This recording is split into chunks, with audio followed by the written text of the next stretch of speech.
Hi అందరికీ. మేము శ్రీశైలం నుండి స్వర్ణగిరికి వెళ్ళాము. స్వర్ణగిరికి చేరుకోవాలంటే ఈవినింగ్ 5 అలా అయింది. అక్కడే అందరం టీ తాగేసి దర్శనానికి బయలుదేరాము. మన తెలంగాణలోనే అతిపెద్ద వెంకటేశ్వర స్వామి టెంపుల్ స్వర్ణగిరి.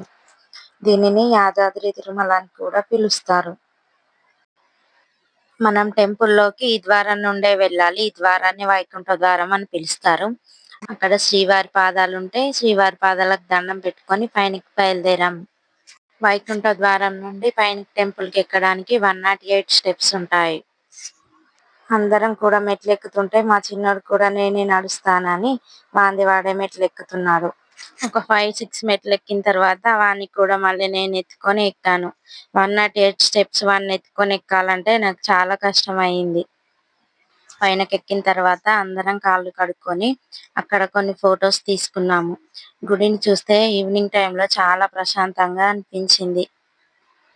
ఎదురుగా కనిపిస్తున్న గోపురాన్ని ఈస్ట్ గోపురం అంటారు. మనం గుడిలోకి వెళ్ళడానికి మెయిన్ ఎంట్రన్స్ ఇదే. ఆ టెంపుల్స్ లో ఈవినింగ్ టైమ్స్ లో లైట్లు వేయడం, ఆ శ్రీవారి పాటల్ని వింటే తిరుపతికి వెళ్ళిన ఫీలింగ్ కలిగింది. ఎంత ప్రశాంతంగా అనిపించిందో. ఎంత బాగా కట్టారో ఆ టెంపుల్ ని. ఆ టెంపుల్ మొత్తం కట్టడానికి 7 ఇయర్స్ టైం పట్టిందంట. స్వర్ణగిరిలో యూజ్ చేసిన స్టోన్స్ అన్ని తిరుపతి నుంచి తెప్పించి వాటిపై శిల్పాలు చెక్కారంట. అక్కడ ఫొటోస్ తీసుకున్న తర్వాత ముందుగా ఫోన్స్ ఇవ్వడానికి కౌంటర్ ఉంటే ఆ కౌంటర్ లో ఫోన్స్ పెట్టేసి మేము వెళ్ళి దర్శనం లైన్ లో నిల్చున్నాము. ఈ టెంపుల్లో ఈవినింగ్ టైంలో ఎక్కువ రష్ ఉంటారంటారు, కానీ మేము వెళ్ళింది కూడా ఈవినింగే. కానీ ఎందుకో మరి లైన్లలో ఎవ్వరు లేకుండే. మాకు దర్శనానికి 15 మినిట్స్ అలా టైం పట్టింది. ఆ తర్వాత గుడి నుండి కోనేరు దగ్గరికి వచ్చాము. కోనేరు మధ్యలో విష్ణుమూర్తి పడుకొని దర్శనమిస్తారు. కోనేరు మధ్యలో పడుకొని ఉంటాడు కాబట్టి దీనిని జలనారాయణుడు అని పిలుస్తారంట. ఈ ప్రపంచంలోనే 2వ జలనారాయణి విగ్రహంగా చెప్తున్నారు. 1వది నేపాల్లో ఉందంట. స్వామివారు డైరెక్ట్ గా ఆకాశంలోకి చూస్తున్నట్టు ఈ విగ్రహాన్ని మలిచారు. స్వామివారిని మలిచిన తర్వాత ఆ స్టోన్ వెయిట్ దాదాపు 2500 కేజీల కంటే ఎక్కువగానే ఉంటుందంట. కోనేరు 4 కార్నర్స్ లో 4 మండపాలు కనిపిస్తాయి. అవి 4 వేదాలకు నిదర్శనంగా చెప్తున్నారు.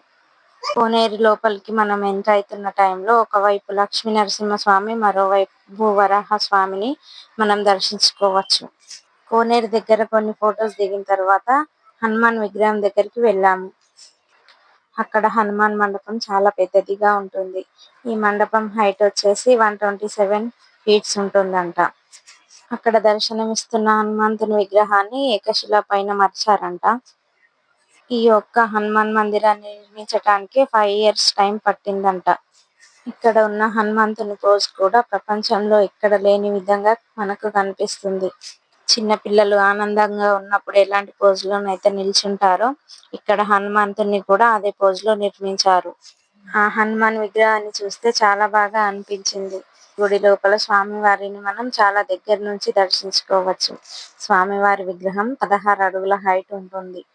ఇండియాలో ఉన్న 108 విష్ణు దివ్య దేశాల నుండి నీటిని తీసుకొచ్చి ఈ గుడి గర్భాలయం కింద ఉంచి దానిపై వెంకటేశ్వర స్వామిని ప్రతిష్ఠించారంట. దర్శనం అయిన తర్వాత మెయిన్ గోపురంపై విమాన వెంకటేశ్వర స్వామిని దర్శించుకోవచ్చు. పుల్ని చూస్తే తిరుమలకు వెళ్ళిన ఫీలింగ్ కలిగింది అందరికి. దర్శనం అయిన తర్వాత అక్కడ లడ్డూలు తీసుకున్నాము. లడ్డు టేస్ట్ కూడా చాలా బాగుండే. స్వర్ణగిరి నుండి యాదగిరి గుట్టకు వెళ్ళాము. ఆ వీడియో నెక్స్ట్ బ్లాగ్ లో పెడతాను. వీడియో నచ్చితే లైక్ చేసి సబ్స్క్రైబ్ చేసుకోండి. ఓం నమో వెంకటేశాయ.